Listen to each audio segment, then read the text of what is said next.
दिनांक 13 अक्टूबर से 18 अक्टूबर तक Jaipur exhibition and convention centre में राजस्थान पुलिस द्वारा नए आपराधिक कानूनों को लेकर के एक एग्जीबिशन रखी गई है और इसका मुख्य उद्देश्य यही है कि अभी नवीन आपराधिक कानूनों को 1 वर्ष से ऊपर का समय हो गया है। 1 जुलाई 2024 को इनको लागू किया गया था और इनकी क्या प्रोग्रेस है और इस दिशा में क्या क्या नया हुआ है, इससे आम जनता को जागरूक करने का इसका मुख्य उद्देश्य है और इसीलिए यहाँ पर ये एग्जीबिशन रखी गई है जिसमें कि हम लोग वीडियो फिल्म्स को रखेंगे, ऑडियो, विजुअल और दूसरी भी इसमें इंफॉर्मेशन दी गई है। इसमें झांकियां भी लगाई गई हैं और कुछ एक सिमुलेशन भी किए गए हैं जिसके थ्रू आम जनता को पुलिस की कार्य प्रणाली और कैसे जो है इसमें नए क्रिमिनल लॉज को समाहित किया गया है उसके बारे में पता लगेगा। इस एग्जीबिशन का उद्घाटन 13 अक्टूबर को माननीय श्री अमित शाह जी, केंद्रीय गृह एवं सहकारिता मंत्री, भारत सरकार द्वारा किया जाएगा और नए क्रिमिनल लॉज को अब तक जैसा कि सभी को पता भी चल गया है कि ये दंड केंद्रित ना होकर के विक्टिम सेंट्रिक है, यानी कि पीड़ितों को ज्यादा से ज्यादा किस तरीके से फायदा मिले उस पर ज्यादा फोकस है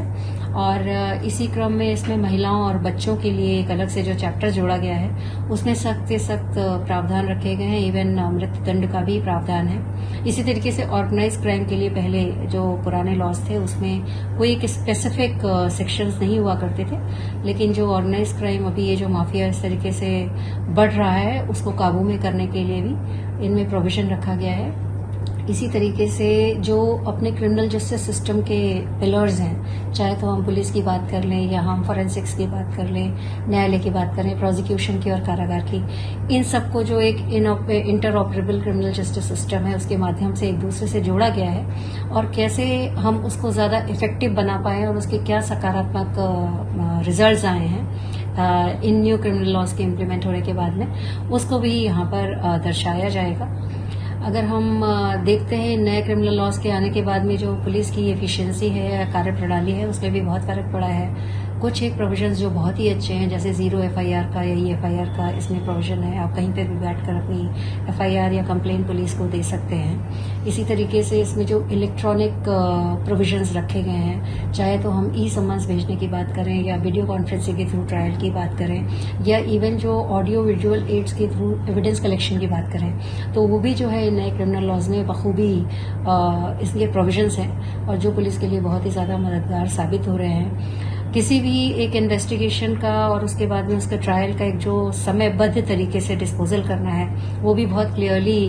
इसमें बताया गया है। ओवरऑल अगर हम देखें तो इवन एविडेंस कलेक्शन की बात करें, जैसे FSL अगर जाती है तो उसके भी साइंटिफिक एविडेंस कलेक्शन जो है उसका जो एक निर्धारित प्रक्रिया है, किस तरीके से हम इसको ज्यादा एफिशिएंट बना सकते हैं। और भी बहुत सारे प्रोविजंस हैं जो एक पूरी जो सिस्टम है ICJS की